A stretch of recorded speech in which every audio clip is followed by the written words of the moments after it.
tous les fauteurs de troubles, qui qu'ils soient, devront être prêts à répondre de leur forfait devant les instances compétentes dans notre pays. Donc chacun jouera sa partition et chacun devra également assumer les responsabilités de ses actes et de ses postures. Dans tous les cas, dans l'entendement du gouvernement, il n'y aura pas place pour le désordre, parce que nous avons le devoir de garantir la sécurité à nos compatriotes et la paix dans notre pays. Les lois, elles sont faites pour être appliquées. À l'épreuve, on peut, au fil du temps, observer que tel aspect ou tel autre aspect mériterait d'être actualisé, d'être amélioré ou d'être édulcoré, j'en sais rien. Mais pour l'instant, les lois qui existent, ce sont les lois qui existent et ce sont elles qui vont être d'application à l'occasion des élections. Les mêmes qui hier contestaient, ce sont les mêmes qui contestent. Donc, je ne vois pas en quoi la contestation grandit. Par contre, toute la pédagogie possible a été faite autour des vertus de ce code, qu'il s'agisse du seuil de représentation, du seuil d'éligibilité pour avoir les sièges en jeu, ou qu'il s'agisse du parrainage, les uns et les autres ont été largement sensibilisés à cela.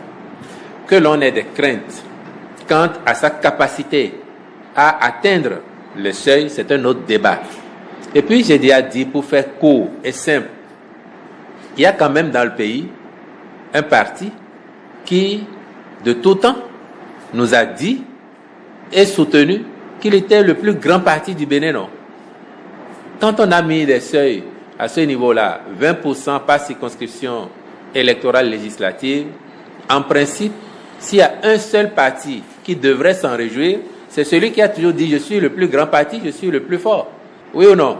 C'est ma compréhension. En principe, ce parti devrait se réjouir et dire « on me donne l'occasion de prouver à la face du monde, de démontrer que je suis effectivement le parti le plus fort, le plus grand au Bénin ». Au lieu de ça, j'observe que c'est ce parti qui se plaint. Or, au moment où la loi a été votée, l'évidence, c'est vrai, c'est que ce parti, comme les autres, aucun d'eux n'avait 20% de suffrages dans chacune des circonscriptions électorales législatives lors des consultations de 2023. On est d'accord là-dessus. Et c'est pour ça que j'ai toujours mis en avant le fait que ce code pose un défi uniforme à tous les partis. Qu'ils soient de la majorité présidentielle, qu'ils soient de la minorité, donc de l'opposition, ils ont le même défi. Travailler à réussir à relever le défi d'obtenir au moins 20% des suffrages dans chacune des 24 circonscriptions électorales. Je vois des partis qui sont sur le terrain, qui certainement ont pris conscience de leur faiblesse et qui se disent, à l'occasion de cette élection, il faut que je puisse seul ou éventuellement, si je conclue un accord avec un autre parti, que nous puissions relever le défi des 20% partout pour pouvoir enlever des sièges. Je vois des partis qui sont sur le terrain. J'observe à contrario qu'il y en a un ou deux qui sont dans la contestation au lieu d'être sur le terrain, qui appellent à réviser le code, à assouplir les critères. Et ça, c'est pas ça qui permet d'agréger des voix d'électeurs autour de soi. Non, il faut aller travailler, aller au-delà de ce dont on dispose déjà comme base pour conquérir de nouveaux électeurs. Et donc, quand vous regardez ça, qu'est-ce qu'on fait? La loi, elle est la même pour tout le monde.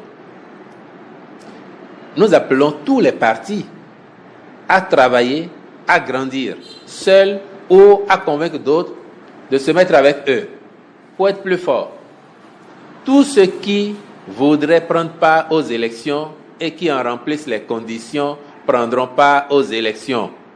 Donc, personne n'est exclu des élections. Il faut le vouloir et il faut remplir les conditions. Le vouloir, c'est un fait. Remplir les conditions, c'en est un autre. Et remplir les conditions en l'espèce pour la présidentielle, c'est avoir un duo de candidats et bénéficier des parrainages nécessaires.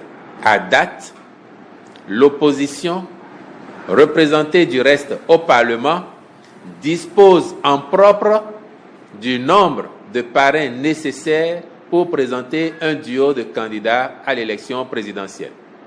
Donc, si l'opposition veut prendre part au scrutin présidentiel de 2026, rien ne l'empêche d'y prendre part. Par rapport aux législatives qui auraient lieu avant la présidentielle, le seul défi pour le parti d'opposition comme pour les partis de la majorité qui existent déjà, qui pour certains sont représentés à l'Assemblée, pour d'autres non, le seul défi pour eux, c'est d'avoir les candidats dans toutes les circonscriptions, d'avoir les pièces à jour et d'enlever au moins 20% des suffrages. Et là encore, c'est pas la loi, c'est pas le gouvernement qui empêche un parti de se présenter et de travailler pour avoir les 20%. Vous vous présentez, vous avez les 20%, vous avez vos élus. Donc, qu'est-ce qu'il faut encore faire, selon vous, pour que l'élection ou les élections à venir soient inclusives, soient apaisées? L'apaisement, ça dépend des acteurs. Le gouvernement joue sa partition. L'Assemblée a voté les lois d'initiative ou sur proposition ou sur projet du gouvernement parfois. À l'Assemblée, il y a des députés de l'opposition, il y en a de la mouvance, mais c'est l'Assemblée qui a voté. À l'occasion des élections, le rôle du gouvernement, ce sera d'assurer la sécurité du pays, d'assurer la sécurité aux électeurs comme aux candidats, et le gouvernement s'emploiera à le faire comme il l'a toujours fait. Cela étant, tous les fauteurs de troubles, qui qu'ils soient, devront être prêts à répondre de leur forfait devant les instances compétentes dans notre pays. Donc chacun jouera sa partition et chacun devra également assumer les responsabilités de ses actes et de ses postures. Dans tous les cas, dans l'entendement du gouvernement, il n'y aura pas place pour le désordre, parce que nous avons le devoir de garantir la sécurité à nos compatriotes et la paix dans notre pays. Les lois, elles sont faites pour être appliquées. À l'épreuve, on peut, au fil du temps, observer que tel aspect ou tel autre aspect mériterait d'être actualisé, d'être amélioré ou d'être édulcoré, j'en sais rien. Mais pour l'instant, les lois qui existent, ce sont les lois qui existent et ce sont elles qui vont être d'application à l'occasion des élections.